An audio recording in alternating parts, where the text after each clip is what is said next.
성도님들을 사랑하고 축복합니다. 10월 27일 월요일 함께 보실 생명의 산 말씀은 스가랴 12장 1절에서 14절의 말씀입니다. 하나님의 말씀 읽도록 하겠습니다. 이스라엘에 관한 여호와의 경고의 말씀이라. 여호와 곧 하늘을 펴시며 땅에 터를 세우시며 사람 안에 심령을 지으신 이가 이르시되, 보라, 내가 예루살렘으로 그 사면 모든 민족에게 취하게 하는 잔이 되게 할 것이라. 예루살렘이 에워싸일 때에 유다까지 이르리라. 그날에는 내가 예루살렘을 모든 민족에게 무거운 돌이 되게 하리니 그것을 드는 모든 자는 크게 상할 것이라. 천하만국이 그것을 치려고 모이리라.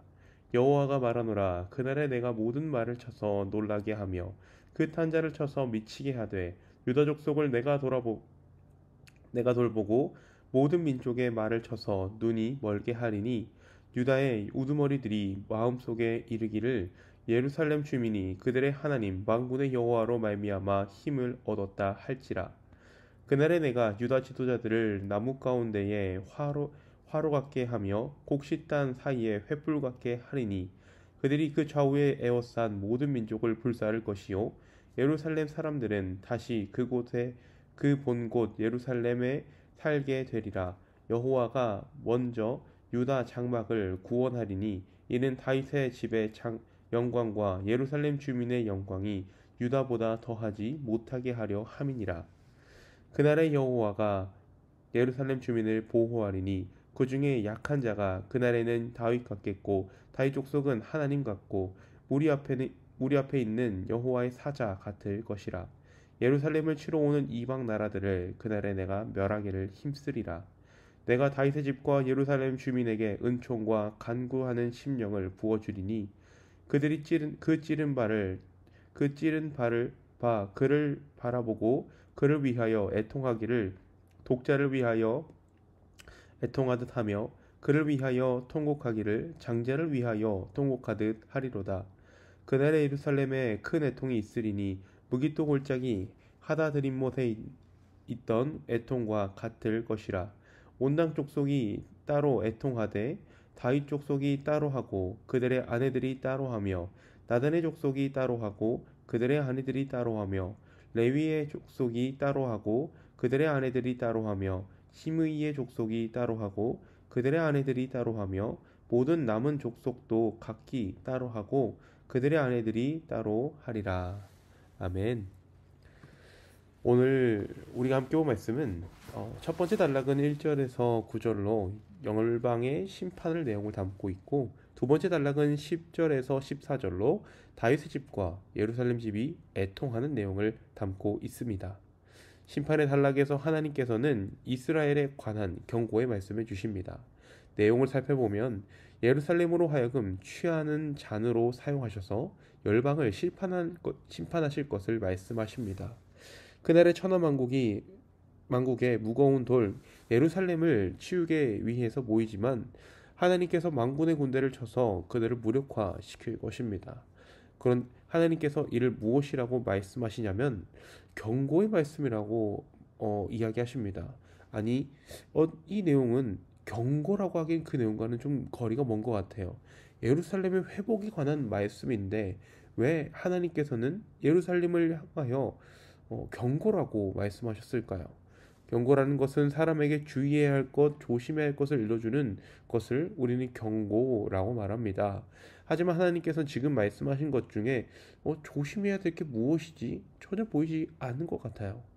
하지만 이는 하나님께 서두에 말씀하신 것처럼 경고하고자 하는 말씀입니다. 열방을 친 후에 유다 우두머리의 반응에 대해서 하나님께서 말씀하십니다. 5절에 유다의 우두머리들이 마음속에 이르기를, 예루살렘 주민이 그들의 하나님 만군의 여호와로 말미암아 힘을 얻었다 할지라. 누구로 하여금 이 일이 일어났다고 말씀하시나요? 그들의 하나님 만군의 여호와로 말미암았다. 이 모든 역사가 누구를 통해 일어났다고 말하냐면 그들의 하나님 만군의 여호와를 통하여 일어났다 말합니다. 이것이 하나님이 주시는 경고의 메시지이죠. 이 모든 역사는 하나님으로 말미암은 것입니다. 그러니 너는 자랑하지 말아라. 교만하지 말아라. 교만하지 말고 이 영광을 하나님께 돌려야 되는 것입니다. 9절에서도 말합니다. 예루살렘으로 치러 오는 이방 나라들을 그날에 내가 멸하기를 힘쓰리라. 여기서 말하는 나는 여호와 하나님을 말하죠. 하지만 6절에서는 하나님께서 유다 지도자를 통해서 열방을 심판하십니다. 유다 지도자를 나무 가운데 불과 같이 하셔서 열방을 심판하신다고 말씀하십니다. 이를 우리에게 적용하면 어떻게 될까요? 간혹 이제 유초동부에서 귀여운 질문이 옵니다. 하나님께서 모든 것을 창조하신 분입니다 라고 말을 하면 이제 그런 스마트폰도 하나님께서 만드셨나요? 오늘은 그에 대한 답을 주고 있는 것 같습니다.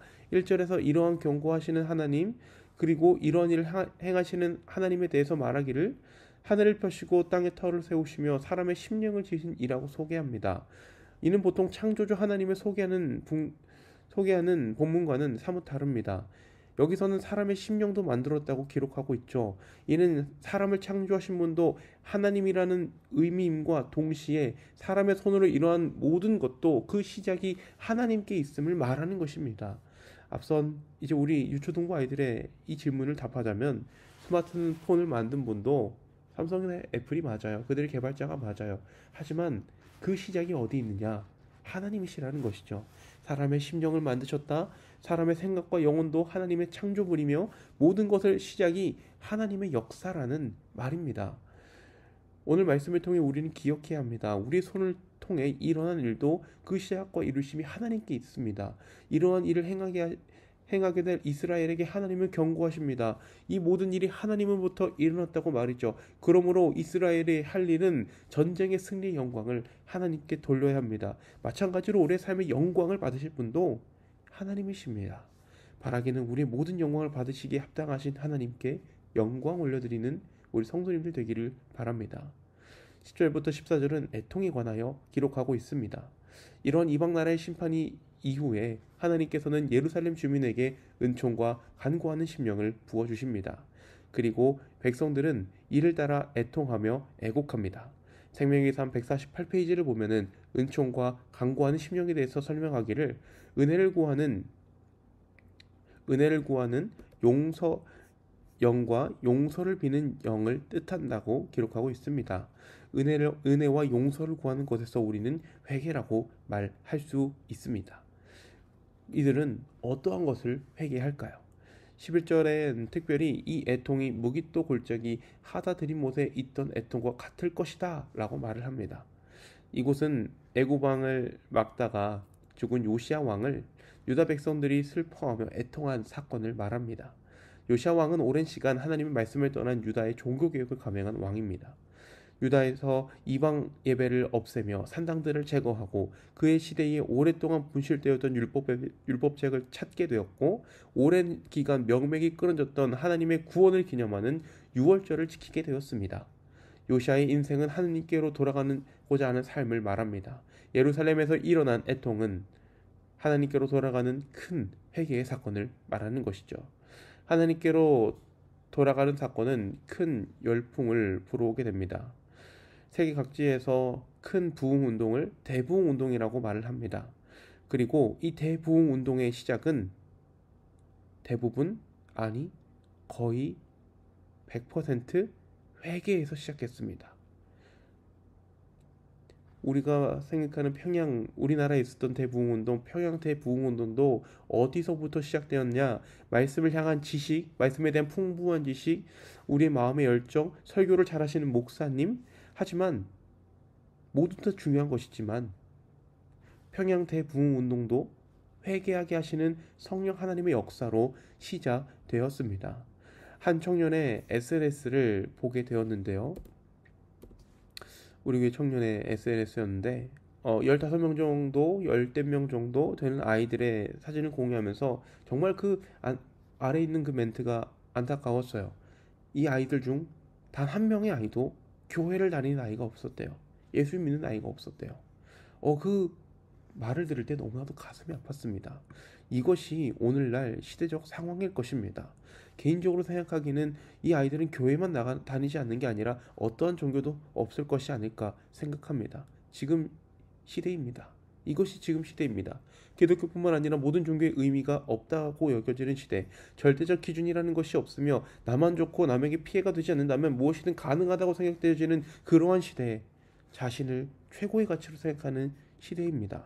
이러한 시대에 우리 성도님들은 부흥을 꿈꾸십니까? 저는 꿈꿉니다. 우리가 하나님께로 돌아가고 하나님 앞에 바로 설 때에 하나님은 역사하실 것입니다.